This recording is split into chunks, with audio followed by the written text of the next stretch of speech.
Bournemouth won, Manchester United won in Sunday's early game in the Premier League.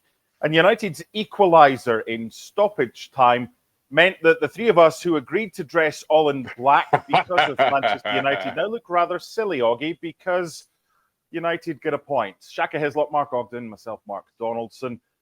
Where do you begin with this one, Oggy?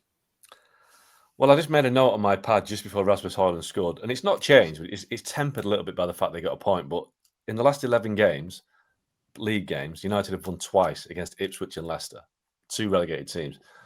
In 2025 alone, the only Premier League wins have come against Ipswich, Leicester, Southampton, and a lucky one, the win at Fulham. So this is where we're at with Man United. They really are that bad. And the fact that they got a late equaliser at Bournemouth means that they climb above Everton into 14th. And I'll just give you one more horror stat. If they finish below 13th this season, they're currently 14th, it'll be the worst league finish since they were relegated in 1974. So let's not look for the positive. Let's state the reality that Man United are really bad. And they go into a game on Thursday against Athletic Bilbao. I don't see how they can beat Bilbao. I really don't. I'm sorry. I just don't see how any...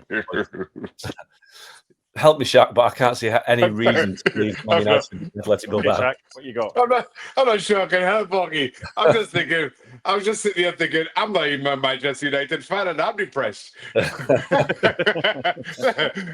Listen, it was to Mark's point. Nothing about Manchester United's season has been pretty viewing. I said only a couple of weeks ago that nothing either surprises or disappoints me with Manchester United now. I think the league position, regardless of what history may be in the making, is irrelevant to this team. And it's all about, well, right now, the games against Bilbao to come. And what happens in the league is just kind of a warm-up to the Manchester United's Europa League exploits. Since the 1st of November, Oggy, when Ruben Amorim was appointed, we've tried on ESPN FC to seek the positives. We've also been very analytical, but we've given Amorim the benefit of the doubt for the majority of that time. He's just in the door, and then, he's not had much time, and then, he's not had a transfer window, and after a transfer window, he's not had his players bedding in. Are these excuses now running out? I sent a message to somebody during the game actually saying I'm beginning to wonder whether Amorim is the right guy based on that run of results. You know, they're not beating anybody. They're not having results against anybody remotely credible in the Premier League. And I just looked at where they were when Erik ten Hag was sacked before Amorim came in. They were 14th, and they're 14th now. So there's not been an improvement. The one thing that there are many things that concern me, but the main thing that concerns me with Amorim right now is that he's just not changing the formation. It's not working. Now, just change it to get some results. That he clearly doesn't have the players to play his system. He just doesn't have them. And it's just like, it's self-inflicted torture every time they play. So now I understand that managers are stubborn, and if he may think that if he goes to 4 at the back and they start winning games, it puts him into a position in the summer when he has to say to his players, look, it worked for the final 6 games of the season playing 4 at the back, but I'm going to rip that up now because I've got players who can play 3 at the back.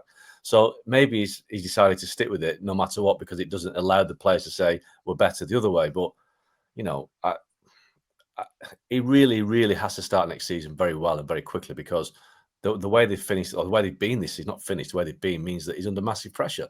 No matter what happens in the Europa League, and I clearly don't think they're going to get to the final, but whatever happens, I think he's a big, big pressure. Oggy's just said, Shaka, that 14th now, 14th then. Is this about more than the head coach? Is this like going down to the knacker's yard and seeing what was once a really nice car, but is in a hell of a need of upkeep, and it just isn't anywhere near what it was, and getting an expert racing driver to get the best out of that and can't, and then bringing in another expert racing driver to get the best out of that and can't? Is it more about something else rather than the car and who's driving it?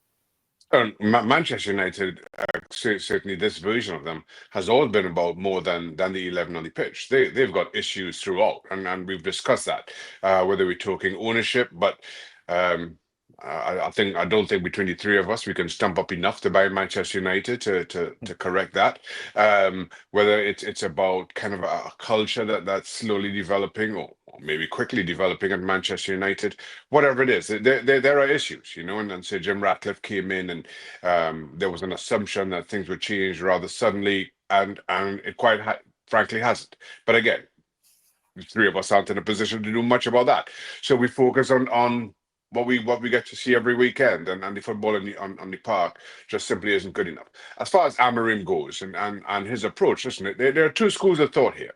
One is that I'm a manager. This is my preferred system. I'm going to play it regardless. I'm going to get the players over time, and whatever time that is, I'm going to get the players in to play my system, and then you will see.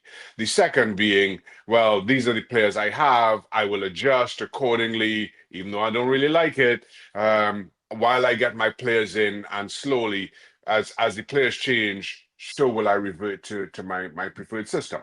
Now you've seen the likes of Postecoglou stick to his system regardless, and it seems that Ruben Amorim is doing the same. Now I don't think Amorim is in any danger of getting the sack, despite the lack of progress, certainly on the park. But what it does do, it shortens that honeymoon period post this summer transfer window, because now everybody is saying, all right, it's your system. We know what we're playing. You better get your players. There's going to be absolutely no wiggle room come August, September. If Manchester United go on a similar run to start next season as they're currently on finishing this one, then Amorim will feel a whole lot more pressure, and I think the criticism, and rightly so, will be a whole lot more scathing.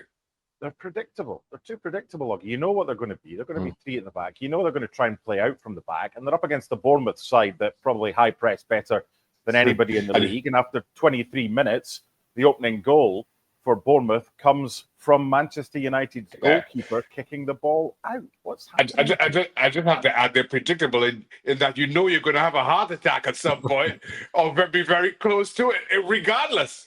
I had to laugh at Shaka's analogy of the honeymoon period. I mean, what sort of honeymoon are we talking here? 2 weeks to the Bahamas where it thunderstorms again, you get food poisoning. Is that the honeymoon period? But, I mean, I've got to say, you're right, you might, Mark. I mean, the first goal, I think it stems from Onana. I don't think Dorgu covers himself in glory, but Onana, he puts his teammates and defenders in trouble so often with his terrible use of the ball. He's supposed to be a ball-playing goalkeeper, but the amount of times he puts his defenders under pressure, and like you say, Bournemouth are renowned for their high press in the final third. That is what they do better than anybody. And it was just ridiculous. And, obviously, I don't think he could have said it was in a near post, but I think it was a tough one to say. But Onana, for me, he just puts United into so many problems. But again, it's because of the way they play. Sometimes I just wish they would have a decision to just hit it long. If you're playing Bournemouth, you hit it over the press and stop that problem to begin with. The red card. Now, there's a slip in there, but it's gone to VAR, and they have deemed that it should be a red card. It wasn't given on field, but that's what they've told Peter Banks, the referee. Very similar area of the field, if I remember rightly, when one of his teammates was sent off earlier this season for something similar. And again, it was VAR. I want to get both your opinions on whether this was the right or the wrong decision. Let's start with you, Shaka. Should VAR have done what they did, said to the referee, come and have a look at this? We think this is a red. Yeah, I thought it was a red card. And I think Evan is a little unlucky in that he slips. But you saw this earlier in the game with Tyler Adams. Whenever you go into a head-on challenge and you leave your feet, you putting yourself in serious danger of getting a red. Whether you win the ball or not, whether it's there and it's popping around, if you're going straight onto an opponent and you leave your feet, you know you're on the edge of getting a red card. And if anything just kind of goes off with that, you're going to see red. I think, well, I had no problem with Tyler Adams seeing yellow. That was very close to being a red. Again, Evan Nielsen comes in head on once you leave your feet, and yes, there was a slip that played a part in it. You're skirting with danger. I thought, yeah, the red was the right decision for me. Okay. Yeah, absolutely. There was a bit of a discussion on the UK broadcast where the pundits thought it wasn't a red card because of the slip, and I'm watching it, and I look at the slow motion, and Evan Nielsen's left foot catches Mazraoui's Achilles really, really badly with his studs up, and I think for that's the red card. One thing that struck me, I've just got the Premier League's Match Centre, their official review of what happened, and it said the VAR recommended an on-field review for the possible red card challenge, with the challenge deemed to be 2-footed with both feet off the ground. Well, that wasn't the case. I think it was a red card, but both feet weren't off the ground. So the Premier League's actual match centre, which is telling you to explain, trying to explain the VAR decision, has got it wrong. So what chance have we got when the Premier League itself doesn't know what the referee is looking at? It was a red card, but both feet weren't off the ground. It was a reckless challenge. It was slip, but it was definitely a red card. So that doesn't help, does it? When even the Premier League can't get the story straight. Basically, if the referee is looking at that, he wasn't sending him off for 2 feet off the ground. It was a reckless challenge which could have done some real damage to Mazraoui. And on the Tyler Adams one, if that had been a red card, I wouldn't have been surprised because again, it was reckless. It was really reckless, and Garnacho was caught. Reckless is a yellow by the letter of the law. It has to be serious foul play or using it. Yeah, but I think it was going towards it. Listen, if it had been red card, I wouldn't be surprised. It could have been serious foul play. Funnily enough, when I first saw that, it was the Shaka Hislop 1990s thought process of the way that the laws of the game are. Oh, good tackle, kind of hard, thorough. And then you see it from another angle, and you're like, "Ugh." If that had been Casemiro, I think it would have gone. I think some players have a reputation whereby they're known for having late challenges. Tyler Adams, as we know, is quite an abrasive player. I think he was lucky there, very lucky. So it took 4 minutes for the VAR review, just over 4 minutes for the VAR review for Evan Nielsen's red card. There were 9 minutes added on at the end. Without that VAR review, there would have been 5 minutes added on, and United scored in the 6th minute of added time. What does that all mean? It means absolutely nothing. I have no idea what you're trying to say. Nothing. I just thought I'd give you some numbers because you studied rocket science and all that. So I just thought I'd try and do that. But it's United again, isn't it? It's European football United. It's never know when you're beaten. And for all the times that you can be or castigate them and you can be harsh on them, deservedly so, for a lot of things, they have this never say die attitude. And for Højlund as well, he needed that, Shaka. That's one positive. They never know when to give up. Yeah, listen, I'm happy for Højlund, kind of given the form that he's been in, to get the goal even as scrappy as it was. Outside of that, and again, maybe I have to kind of remind myself of what I started off saying here, that nothing surprises me or disappoints me about Manchester United anymore. But to your point about never say die attitude, and this is kind of typical Manchester United. This is the way to Bournemouth, down to 10 men. You can celebrate and champion that, or kind of window dress it as much as you want. It's Bournemouth away. They were down to 10 men. So I'm reading nothing into that at all, other than this is just Manchester United kind of underlining how poor they've been this season, as opposed to the opposite. Oggy, you look at Bournemouth's remaining fixtures, and today was a must-win. And they were, 3 minutes away from doing that because they've got Leicester at home in the last game of the season. Sounds good so far. They go to Arsenal next, then they're at home to Villa, then they're away to Manchester City. Those 2 points they dropped today have moved them from what would have been 8th back down to 10th. Is that their chance of European football gone next season now? I still think they've got a chance, and I think you pick at those games. Leicester, I think, is a win. Arsenal, they could be focus on PSG. That is their priority. They're finishing second basically, so the league has gone for Arsenal. So you don't know what sort of state of mind they'll be in. And Aston Villa look like they're beginning to tail off. So I think Bournemouth may have a chance of getting in there, but they needed to win today. Obviously, that would have been a big boost. But just on Højlund, Mark, I think.